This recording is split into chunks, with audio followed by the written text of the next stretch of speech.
Pensar en términos de impulsos y de la fuerza que ejercen clarifica el análisis de la naturaleza de la depresión. Los impulsos ejercen una presión hacia afuera que normalmente se traduce en alguna forma de expresión. El significado literal de expresión es el de fuerza que se mueve hacia afuera. Detrás de cada deseo, sentimiento o pensamiento hay un impulso, que puede definirse como un movimiento de energía desde dentro del organismo hacia el mundo exterior. Cada impulso que llega al exterior representa un deseo, evoca un sentimiento y está asociado con un pensamiento que termina en una acción. Así, por ejemplo, cuando tenemos el impulso de golpear a alguien, ello representa el deseo de impedir que esa persona nos cause dolor. Conlleva un sentimiento de ira. Está asociado con pensamientos relacionados con la situación que provoca el impulso y termina con un golpe. Una impresión es lo opuesto a una expresión. Cuando un impulso afecta a otra persona, ésta recibe una impresión. Un impulso necesariamente no tiene que ser un golpe, puede ser una mirada, un gesto o una palabra. La impresión es el resultado de una fuerza exterior actuando sobre el cuerpo.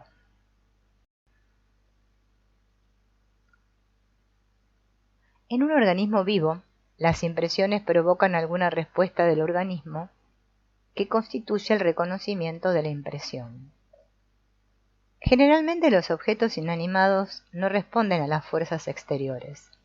Puedo, por ejemplo, marcar mi pulgar en una pelota de plastilina y dejar una impresión, pero la plastilina no siente la impresión y no reacciona a ella. Para que un objeto reaccione, ha de tener alguna fuerza interna. Un balón inflado sí que reaccionará ante la presión de mi pulgar, porque contiene fuerza. Primero se deformará y cuando desaparezca la presión recobrará su forma original. En un balón desinflado no ocurrirá lo mismo. Esta analogía tan simplificada explica por qué una persona deprimida no reacciona como lo hace una persona normal ante los estímulos procedentes de su entorno. Puede sentirlos como cualquier persona normal, pero su cuerpo descargado y su espíritu desinflado le hacen incapaz de responder. Las personas no expresamos todos nuestros impulsos constantemente. A medida que maduramos aprendemos cuáles expresar y cuáles controlar, así como el momento apropiado y la forma adecuada de expresión. La retención consciente de un impulso se hace a través del sistema muscular voluntario del cuerpo, que está bajo control de la parte consciente de la mente o ego. Este proceso ocurre en la superficie del cuerpo justo antes de que el impulso se traduzca en acción. Los músculos que intervendrían en la expresión están realmente preparados para actuar, pero son bloqueados por una orden de la mente. La orden inhibidora no afecta a otros componentes del impulso. Seguimos conscientes del deseo, en contacto con el sentimiento, y nos damos cuenta del pensamiento. Solo se bloquea la acción. La supresión de impulsos es otro asunto. Todos los componentes del impulso están bloqueados cuando ocurre la supresión. La palabra supresión significa que el impulso es desplazado debajo de la superficie del cuerpo, bajo el nivel donde se da la percepción. Uno ya no es consciente del deseo, ni está en contacto con el sentimiento. Cuando el recuerdo o el pensamiento del impulso es relegado al inconsciente, entonces hablamos de represión. Los recuerdos y los pensamientos están reprimidos. Los impulsos y sentimientos están suprimidos. La supresión de los impulsos no es un proceso consciente o selectivo como lo es el acto de retener su expresión. Es el resultado de una retención constante de la expresión, hasta que se convierte en un hábito y en una actitud inconsciente del cuerpo. En efecto, la zona del cuerpo que debería intervenir en la expresión del impulso está muerta, valga la expresión, por la tensión muscular crónica que se deriva de una retención constante. La zona está efectivamente separada de la conciencia por la pérdida de sentimientos y sensación de ella. La muerte de una parte del cuerpo tiene su efecto sobre el funcionamiento global de éste. Cada zona que muere reduce la vitalidad del conjunto del organismo. Limita, de alguna manera, la natural motilidad del cuerpo y actúa restrictivamente sobre la función de la respiración. De esta forma disminuye el nivel de energía del organismo e indirectamente debilita toda la formación de impulsos. En situaciones donde la expresión de un impulso supondría una amenaza para el niño desde el entorno, el niño tratará conscientemente de suprimirlo. Lo puede hacer disminuyendo su motilidad y limitando su respiración. Estando uno quieto y conteniendo la respiración se puede suprimir el deseo y el sentimiento. En efecto, en una maniobra desesperada de supervivencia, uno llega a paralizar todo el cuerpo. Cuando esta paralización va demasiado lejos, produce la personalidad esquizoide, que es extremadamente propensa a la depresión por esa misma razón. En la personalidad esquizoide, toda formación de impulsos está disminuida. Un niño reprimirá también activamente un impulso cuando le resulte demasiado dolorosa su continua frustración. Por ejemplo, un niño que pierde a su madre en medio de una multitud llorará por el dolor de la pérdida, pero no llorará o no podrá llorar indefinidamente. Después de un rato parará, porque el dolor es demasiado intenso y el esfuerzo agotador. Supongamos que nadie se acerca a consolarlo. Después de tanto llorar se agotará y enmudecerá. Pero al cabo de un rato, si sigue, sin encontrar a su madre, comenzará a llorar de nuevo. Poco a poco los llantos se irán debilitando. Es una situación desesperada para el niño, porque un niño abandonado a su llanto puede morir. René Spitz ha estudiado estos casos. En esta situación, y lo normal, es que el niño encuentre pronto a su madre y que el trauma sea efímero. Sin embargo, si su madre no solo se ha perdido, sino que ha muerto y el niño se ha quedado sin su amor, la situación adquiere un carácter crónico y grave. Por mucho que llore, su madre no volverá, y cada rabieta solo sirve para aumentar el dolor de la pérdida. Antes o después el niño se rendirá, dejará de llorar y quejarse, pero también abandonará cualquier esfuerzo de salir hacia el entorno. El niño se quedará acostado, sin reaccionar, en un estado de depresión que, si se prolongara, podría conducir a la muerte.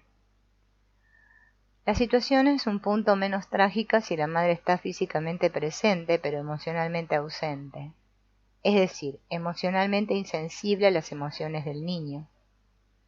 En cierto sentido, el niño la ha perdido.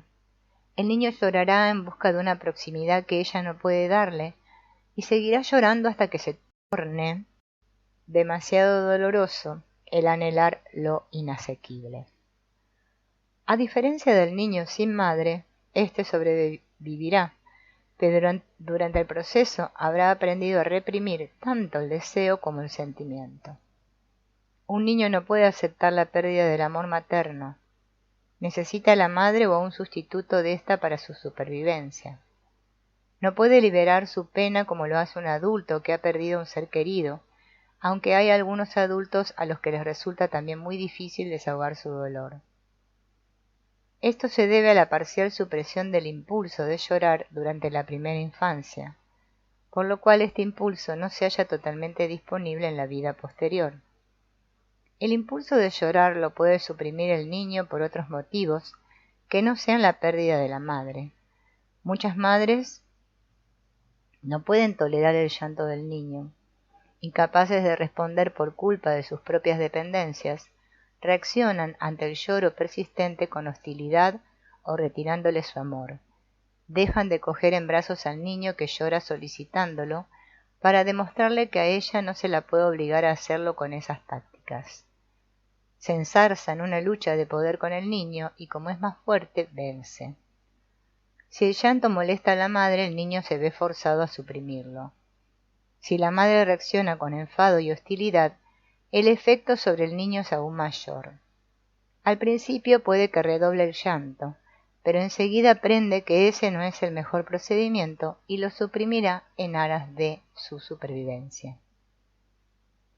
Pese a ser el llanto un remedio tan efectivo, es muy difícil conseguir que el paciente deprimido llore. Si se le pide que levante los brazos y diga mamá, a menudo la respuesta es ¿qué sentido tiene esto? O nunca venía, o no estaba allí. Estas observaciones son motivos para llorar. Se llora porque la madre cree era insensible, pero estas razones no le llegan al paciente deprimido. Ha suprimido la mayoría de los sentimientos asociados con una madre y ha perdido la capacidad de expresar un sentimiento de anhelo. Pero en otros pacientes no es así, y por otro lado, la técnica es a menudo eficaz con pacientes no depresivos. Normalmente esta técnica libera un río de lágrimas y sollozos. La persona deprimida carece realmente de la energía para expresar sentimientos. Cuando se restablece la energía, el llanto o la expresión de otros sentimientos se hace posible. Otro grupo de sentimientos que están a menudo suprimidos en los niños son los del enfado, negatividad y hostilidad. No es difícil imaginar que el expresarlo supondría en algunos hogares un severo castigo. Quizás no sea tan verdad hoy día, en una sociedad más permisiva, pero antes lo era. El niño no tiene suficientemente desarrollado el ego como para controlar conscientemente la expresión del impulso. Vive en un mundo de todo o nada, enfrentado a un conflicto constante con los padres, suprimirá con frecuencia sus impulsos negativos y hostiles. Al principio no están aún totalmente controlados y estallan en rabietas histéricas, pero su expresión directa e inmediata acaba por bloquearse y con el tiempo se suprimen los propios sentimientos. Cuando sucede esto, encontramos la imagen del niño bueno y obediente que acata todas las órdenes y deseos de la madre. Es por supuesto el retrato de un autómata. Pocos pacientes tienen la capacidad de expresar directa y convincentemente sus sentimientos negativos o hostiles. Se utiliza esta prueba para pedirles que digan no, tan fuerte como puedan mientras golpean o patalean sobre una colchoneta. En la mayoría de los casos lo hacen sin convicción. Parece que existe una incapacidad crónica de decir no en la mayoría de la gente. Eso se debe a que fueron suprimidos en la niñez. En estos días de aparente liberación sexual, parece anticuado hablar de sentimientos sexuales suprimidos en la infancia. Sin embargo, el hecho es que sigue dándose hoy día y probablemente más que antes. Los sentimientos sexuales se suprimen no solo porque sean tabú, sino también porque son peligrosos para el niño. Suponen un peligro cuando uno de los padres es abierto o subrepticiamente seductor. La conducta seductora de los padres es más común hoy día que en la generación anterior debido a que la sofisticación sexual es mayor. Prueba de ello es la creciente incidencia de la homosexualidad, que tiene su origen en una madre o un padre seductor. Estamos hablando acerca de sentimientos sexuales en el cuerpo, no de sensaciones genitales. Estos sentimientos corporales se reprimen al meter la tripa y contraer la musculatura pélvica. El efecto de esta maniobra defensiva es cortar el sentimiento en la parte inferior del cuerpo, lo cual impide que el individuo se sienta enraizado. También perturba intensamente la función respiratoria, limitando la respiración al pecho y al diafragma. Cabría preguntarse, bajo el supuesto de que el incesto no ocurra, ¿cuál es el peligro real que corre un niño cuando uno de los padres es seductor? El niño, sin embargo, no puede sentar este supuesto porque el incesto ocurre, y sorprendentemente con bastante frecuencia. Pero existen otros peligros. Si el padre o la madre no se da cuenta de su conducta seductora y el niño responde, se le verá como el agresor sexual, y entonces se le regañará y a menudo se le humillará. Es muy fácil para un padre transferir su propia culpabilidad sexual al niño de esta manera. Por otro lado, si el padre acepta la respuesta del niño sin comprometerse en ninguna actividad abiertamente sexual, el niño entonces es absorbido en la órbita del padre y pierde su independencia. El niño que está sexualmente implicado con uno de los padres en el nivel sentimental no puede decir que no a ese padre. Al convertirse en satélite suyo, el niño no solo pierde su independencia, sino su sentido del yo o identidad. En consecuencia, no tiene más elección que esforzarse por suprimir la sexualidad de su cuerpo. El suprimir el sentimiento crea una predisposición a la depresión, pues impide que el individuo confíe en sus sentimientos como guía de su conducta. Sus emociones no fluyen con fuerza suficiente para darle una dirección clara, es decir, le falta lo que se necesita para ser una persona autodirigida. Pierde la fe en sí mismo y se ve obligado a buscar su guía en el mundo exterior. El origen de este condicionamiento está en sus padres, cuyo amor y aprobación necesitaba. De adulto, todos los esfuerzos que hace son para conseguir amor y aceptación del mundo exterior. Y lo hace demostrando que es merecedor de la respuesta que busca. El esfuerzo que hará será tremendo, porque los premios son altos. Todas las energías del individuo se volcarán en esta empresa. La manera de demostrar que es merecedor de amor depende de los valores paternos. Para algunos, este derecho se adquiere a través del rendimiento, para otros a través del servicio y la autonegación. Algunos padres piden al niño que se destaque, otros exigen conformidad, sumisión y entrega. El niño que intenta satisfacer estas demandas está abocado a la depresión. El niño que las rechaza será un rebelde y un marginado. En ambos casos, la energía que debería estar disponible para el placer y la creatividad se limita a una forma de vida que es insatisfactoria. La persona sumisa se deprime cuando fracasan sus esfuerzos por conseguir la anhelada recompensa, pero el rebelde tampoco se salvará de la depresión cuando se dé cuenta de que su desafío está al servicio de una causa perdida. Tanto para el hombre como para la mujer, que de niños no tuvieron ni el amor ni la aceptación necesarias, el consejo es olvídalo. Una vez que se llega a la madurez, el asunto está cerrado. La vuelta a la infancia es imposible, y quien trata de hacerlo sacrifica su presente, es decir, su madurez en este vano intento. Las necesidades que parecerían tan imperiosas cuando uno era pequeño y dependiente no tienen sentido ahora.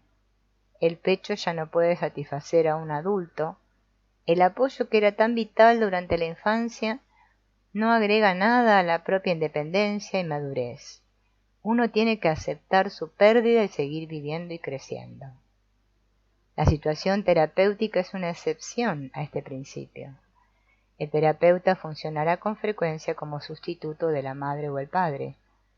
Le ofrecerá amor y aceptación y puede que anime al paciente a regresar a un estado infantil, pero no con la idea de reparar las anteriores pérdidas del paciente, sino para ayudarle a reexperimentar esa pérdida y a expresar el dolor asociado a ella. El trabajo terapéutico consiste en ayudar al paciente a encontrar su camino para amarse y aceptarse a sí mismo, y adquirir una confianza en sí mismo que venga a reemplazar a la que no obtuvo de sus padres. Suicidio y negatividad.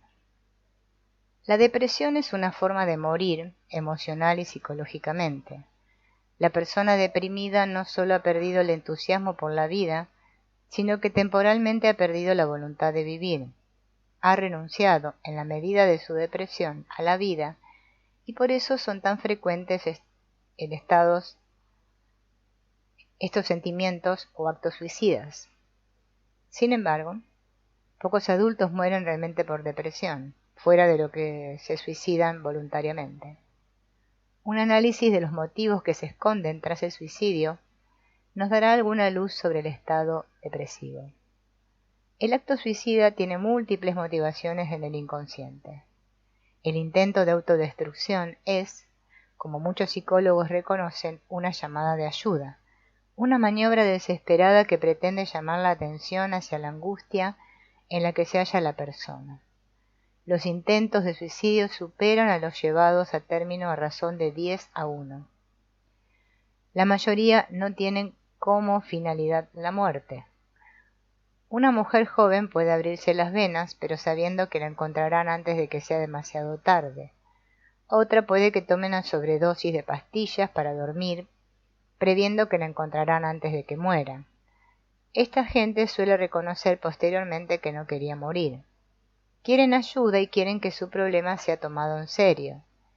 El intento trae a menudo la atención buscada, y hay mucha gente que después de un intento de suicidio encontró un camino hacia una vida más llena de sentido, gracias a la ayuda que se le proporcionó. Pero hay intentos que consiguen su propósito, y el deseo de morir es parte de la motivación de este acto. Las razones aducidas para justificar este deseo se pueden resumir en las frases: la vida no merece vivirse, no tiene sentido seguir viviendo y no puedo seguir así. Son afirmaciones que no se pueden rebatir cuando las hace un paciente, ya que no podemos prometerle nada, ni estamos tampoco en su situación. Sin embargo, se le puede señalar que no es el cuerpo el que quiere morir. Si fuera así, moriría pacíficamente como un animal salvaje cuando muere de forma natural. El suicidio es un acto consciente y deliberado en el que el ego se vuelve contra el cuerpo porque el cuerpo no se ha mostrado a la altura de la imagen del ego. Esta imagen siempre es de poder y masculinidad en los hombres y de sex appeal y feminidad en las mujeres. Tan insoportable es el sentido del fracaso en este nivel que puede llevar a la autodestrucción.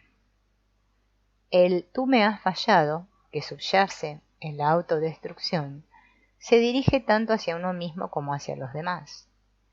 El suicidio es a la vez una censura hacia aquellos que profesan algún interés en el individuo y un rechazo del self corporal.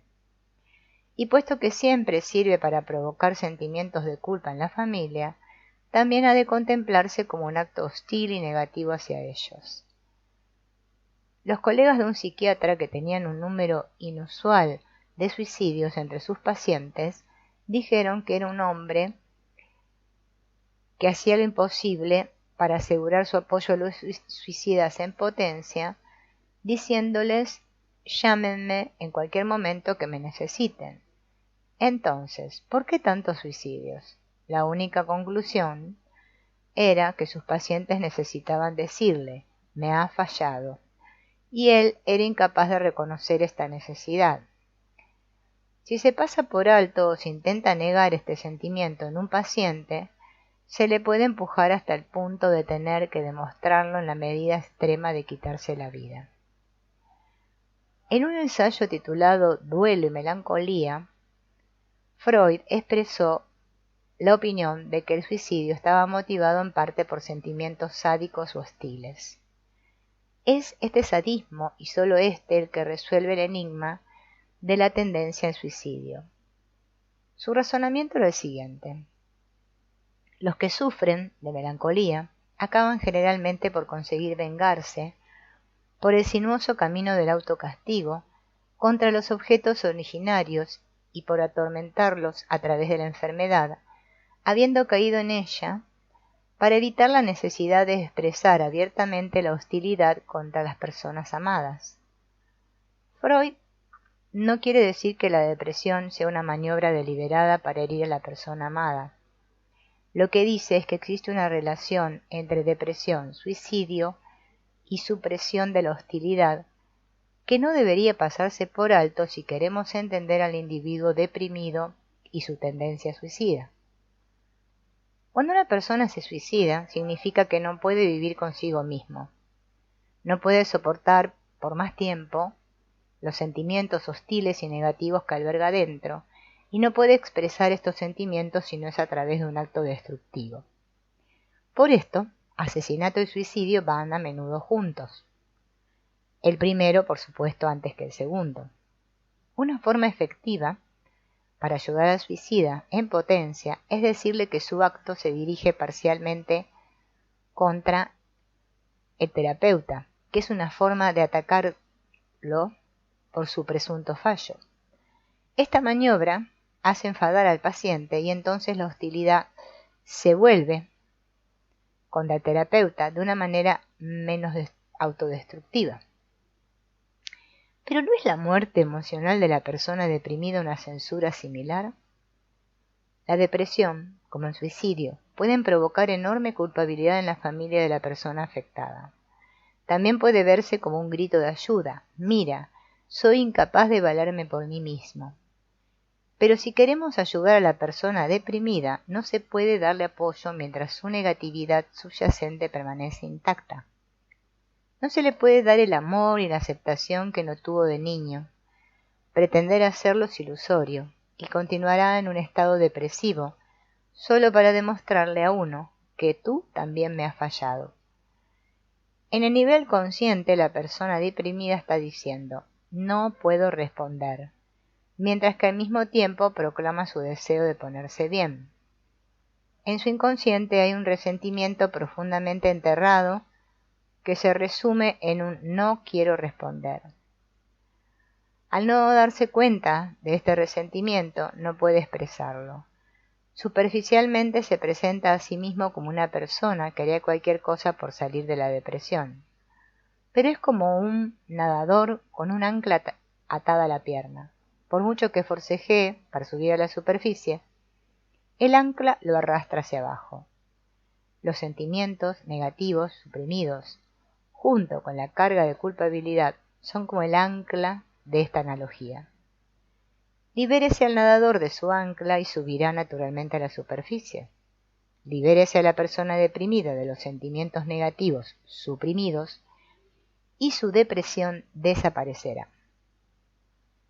¿Hay sentimientos negativos suprimidos en todos los casos de depresión? Sí. Estos sentimientos existían en todos los casos, pero mostrar su existencia es muy diferente de liberarlos, y solo su liberación tiene un efecto positivo. La presencia de sentimientos negativos en el inconsciente de una persona es el factor responsable del derrumbamiento de su autoestima, porque minan los fundamentos de una autoconciencia sólida. Toda persona deprimida ha actuado anteriormente sobre la negación de su negatividad. Ha invertido su energía en el intento de probarse que es merecedora de amor. Pero cualquier tipo de autoestima que acumulara tenía por fuerza que asentarse sobre cimientos muy precarios. El derrumbamiento sería inevitable. Al mismo tiempo, la energía empleada en el esfuerzo de realizar la ilusión se distraía de la verdadera meta, placer y satisfacción de ser. El proceso de renovación de energía que depende del placer se debilita enormemente. Al final, la persona que se encuentra a sí misma sin una base y sin energía. La depresión está marcada por la pérdida de energía, y eso es algo que hay que saber si queremos entenderla y tratarla. La persona deprimida se queja de una falta de energía. Todo lo que rodea al paciente indica su empobrecimiento. Todas las funciones organísmicas principales están deprimidas. La cantidad y extensión del movimiento se reducen. Los estudios cinemáticos confirman esta observación, relevando una notable disminución en el movimiento del cuerpo del deprimido comparado con un individuo normal. Se la pasan la mayor parte sentados, sin apenas moverse. Disminuyen los gestos espontáneos. Hay una visible ausencia de cambios faciales. El rostro del deprimido cuelga y la piel parece aflojarse, como si careciera de la energía para mantener el tono. No existe el juego normal de movimientos faciales, ojos, bocas, cejas, etc. Este bajo nivel de energía cabe relacionarlo directamente con una reducción del metabolismo, pérdida de apetito, disminución de la toma de oxígeno, la respiración está restringida por su personalidad neurótica o esquizoide, pero aún más por su reacción depresiva. La relación entre estado de ánimo deprimido y respiración deprimida es tan directa e inmediata que cualquier técnica que active a esta última relaja la tenaza del estado de ánimo depresivo. Y lo hace a base de incrementar el nivel de energía del cuerpo y restablecer cierto flujo de excitación corporal. Al incrementar la respiración llegará tarde o temprano alguna forma de liberación emocional, ya sea a través del llanto o de la rabia. La pregunta a la que no se puede responder es: ¿la persona deprimida ha sufrido una disminución aguda de su nivel de energía a causa de su desilusión y pérdida de interés? ¿O es su pérdida de interés el resultado de una reducción de la energía? Esta pregunta no tiene respuesta, porque se trata de dos aspectos relacionados con una sola función orgánica: la capacidad de mantener el flujo de la vida o del sentir, y cuando este flujo merma, entonces hablamos de depresión. Cuando se detiene, hablamos de muerte.